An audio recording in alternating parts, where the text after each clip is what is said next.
beautiful robots.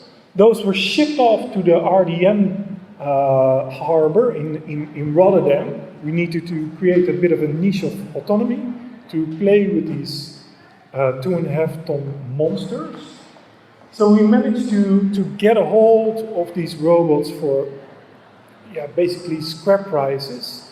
And one of the first projects that we explored was this vault for which we invited Matthias Liebmann, who is working at the Block Research Group at the ETH, who's the author of Rhino Vault,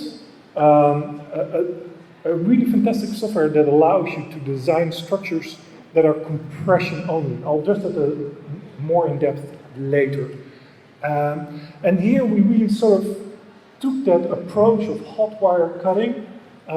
We brought it to the industrial robots that allowed for much more freedom of movement, allowing us to create elements that are more intrinsic. And at the RDM, we really explored that freedom.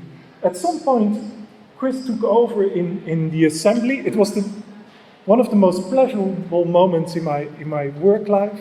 I escaped for a couple of days when the project neared its completion. I was very nervous for the final assembly because all of the troubles and errors aggregate, and assembly is a nightmare. And then I came back and Chris had assembled it, and it was just, thank you, Chris. It was such a cool moment, and you pulled it off like it was nothing, and I was so stressed out.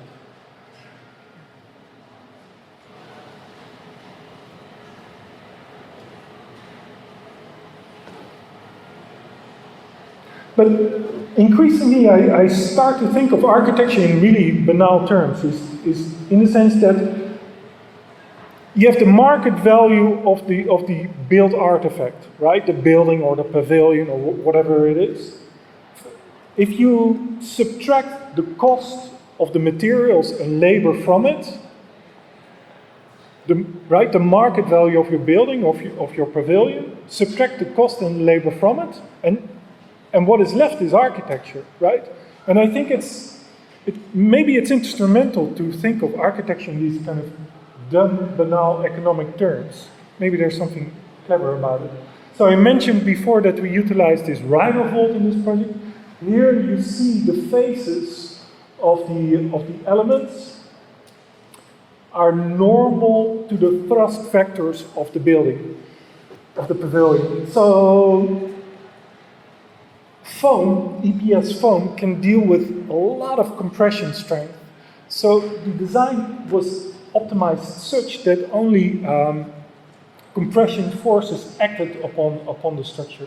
Now the problem with the structure was a little bit that while its materialization was kind of smart and highly cost effective, in terms of materiality, maybe there was something to... Very delighted to be here today. After I think 1.5 years I was here ago too. I'm going to talk about grammatical research in general, and specifically our idea of, or concept of how we will try to bring robots directly to construction sites, to autonomously fabricate buildings beyond the usual factory settings. I was already introduced. My name is Kathrin Dörfler. I am a PhD researcher since 3 years already, and I'm part of the NCCR Digital Fabrication, meaning that I'm working in a very interdisciplinary environment. All the projects that I'm showing you are basically works that have been conducted together with roboticists, material scientists, structural engineers. I will start my presentation with the general motivation for on-site fabrication, and then I will give you 2 examples of very exploratory projects, which are not really construction projects. And then I will talk also briefly about our mobile robot, the in situ fabricator. So in the past decades, also from our side, the architectural community, we have been making significant effort to raise the degree of automation in building, construction and architecture. This has been mostly successful in the realms of prefabrication, so off-site automation.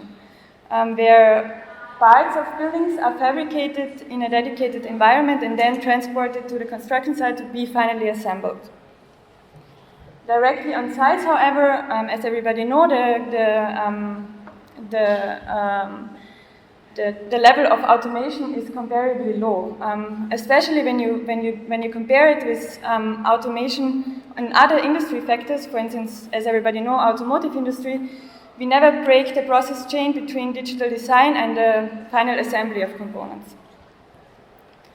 So the question that we are having is, what if instead of building factories to fabricate building components, we start to see the construction site itself as a factory, where a whole building is fabricated by automated machinery. So the question that we ask us is, what possibilities would open up and which advantage this approach would have compared to automation in prefabrication? And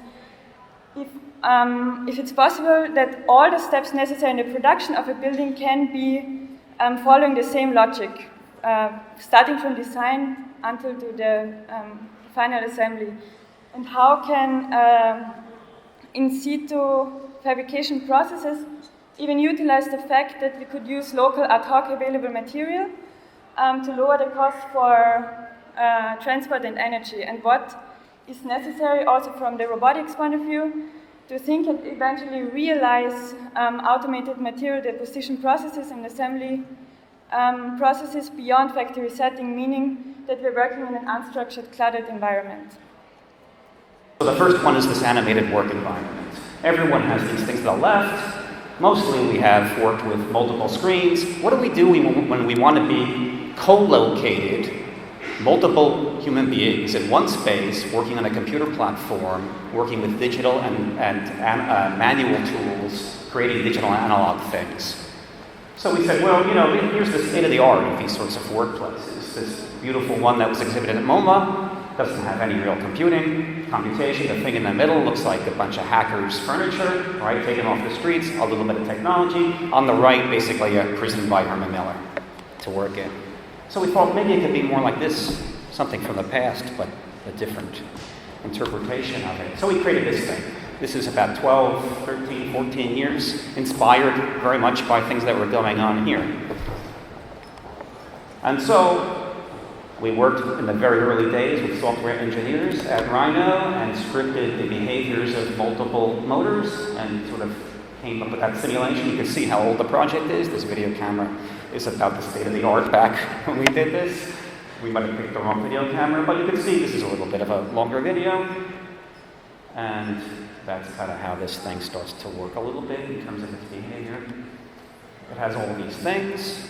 So there's a lot going on. We keep layering in different dimensions of this thing, and it sort of becomes this polyphonic architecture. We have 6 presets, so you can push one of 6 buttons, and you get these sort of configurations. You can fine-tune it with IR sensors. You can move the desks around. We have contact sensors, and by moving them around, we basically have large-scale manipulatives, so that you can configure that wall by way of moving the furniture around. And then there's very low-level intelligence. This is a dumb, intelligent system. It just gets that out of the way for you. And what did we learn with this? We learned that how and where people work. We learned about how to move a continuum surface, which is very complex to characterize. We got some press. It was in a TV show. It's not on the IEEE homepage. It's one of the featured projects for 4 months. It became part of an architectural record.